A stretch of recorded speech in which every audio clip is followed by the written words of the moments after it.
क्या सुखदेव सिंह गोगामेड़ी की हत्या राजस्थान का माहौल खराब करने के लिए की गई? क्या गोगामेड़ी हत्याकांड कांग्रेस का कोई हार का रिएक्शन है? क्या सुखदेव सिंह हत्याकांड का असर राजस्थान के मुख्यमंत्री पद पर पड़ेगा? क्या सुखदेव सिंह गोगामेड़ी की हत्या रंजिशन की गई है? क्या सुखदेव सिंह गोलीकांड के तार आनंद पाल हत्याकांड से जुड़े हैं? कौन हो सकते हैं सुखदेव सिंह गोगामेड़ी के हत्यारे? सीसीटीवी कैमरे में गोगामेड़ी से बात करते देखे गए ये हत्यारे। क्या भारतीय जनता पार्टी के लिए दिक्कत पैदा करने वाला है गोगामेड़ी गोलीकांड? कांग्रेस राज में सुरक्षा मांग रहे गोगामेड़ी की आखिर बीजेपी की सरकार बनने पर ही क्यों हो गई हत्या? नमस्कार, आप देख रहे हैं द न्यूज 15। मैं हूं आपके साथ काजल चौधरी। राजस्थान में राष्ट्रीय करणी सेना के अध्यक्ष सुखदेव सिंह गोगामेड़ी हत्याकांड को हल्के में नहीं लिया जा सकता। गोगामेड़ी राजपूत समाज के मान सम्मान और अधिकार की लड़ाई लड़ने में अग्रणी भूमिका निभा रहे हैं। राजपूत समाज के लिए उनकी प्रतिबद्धता इस कदर थी कि बदमाश आनंदपाल एनकाउंटर पर उन्होंने शव को सड़क पर रखकर बड़ा आंदोलन किया था। वह आनंदपाल एनकाउंटर ही था कि 2018 में भारतीय जनता पार्टी को हार का सामना करना पड़ा था। अब जब राजस्थान में जाट समाज से आने वाले बाबा बालकनाथ को बड़े स्तर पर लोग मुख्यमंत्री बनाने की मांग कर रहे हैं, उनकी तुलना उत्तर प्रदेश के मुख्यमंत्री योगी आदित्यनाथ से कर रहे हैं। जब मुख्यमंत्री बनने के लिए वसुंधरा राजे शक्ति प्रदर्शन कर रही हैं, ऐसे में राष्ट्रीय करणी सेना के अध्यक्ष की हत्या हो जाना क्या बीजेपी सरकार को चुनौती देता है? दरअसल लंबे समय से राजस्थान का कानून व्यवस्था पर उंगली उठ रही है। यही वजह है कि राजस्थान में बदलाव होते ही राजस्थान के योगी माने जाने वाले बाबा बालकनाथ को मुख्यमंत्री बनाए जाने की मांग उठ रही है।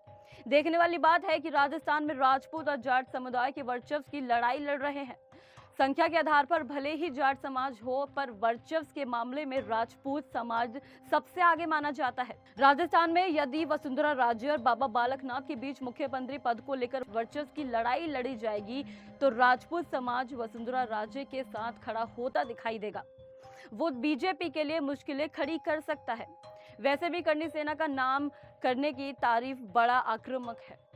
करणी सेना की बीजेपी में बड़ी पैठ मानी जाती है। जब भी राजपूत समाज के मान सम्मान और अधिकार की बात आती है, तो करणी सेना प्रमुखता से मोर्चा संभालती दिखती है। देखने की बात यह है कि सीसीटीवी में जो फुटेज सामने आया है, उनके अनुसार हत्यारे आराम से बैठकर सुखदेव सिंह के साथ बातें कर रहे हैं। दरअसल राष्ट्रीय राजपूत करणी सेना के राष्ट्रीय अध्यक्ष सुखदेव सिंह गोगामेड़ी को जयपुर के श्यामनगर इलाके में उनके घर में ही गोली मार दी। दरअसल सुखदेव सिंह गोगामेड़ी लंबे समय से राष्ट्रीय करणी सेना से जुड़े रहे हैं।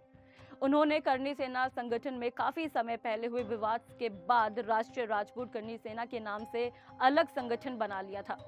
गोगामेड़ी उनके अध्यक्ष थे। वे फिल्म पद्मावत और गैंगस्टर आनंदपाल एनकाउंटर केस के बाद राजस्थान में हुए विरोध प्रदर्शन के खासा चर्चा में रहे थे।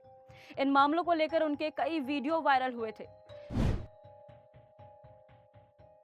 सुखदेव सिंह को गोली मारने के बाद इसकी सूचना पूरे प्रदेश में आग की तरह फैल गई। सुखदेव सिंह हत्याकांड के बाद प्रदेश में माहौल खराब होने की आशंका हो गई है। हालात को देखते हुए पूरे जयपुर में पुलिस हाई अलर्ट मोड पर दिख रही है। वहीं प्रदेश के अन्य इलाकों में भी अलर्ट जारी कर दिया गया है।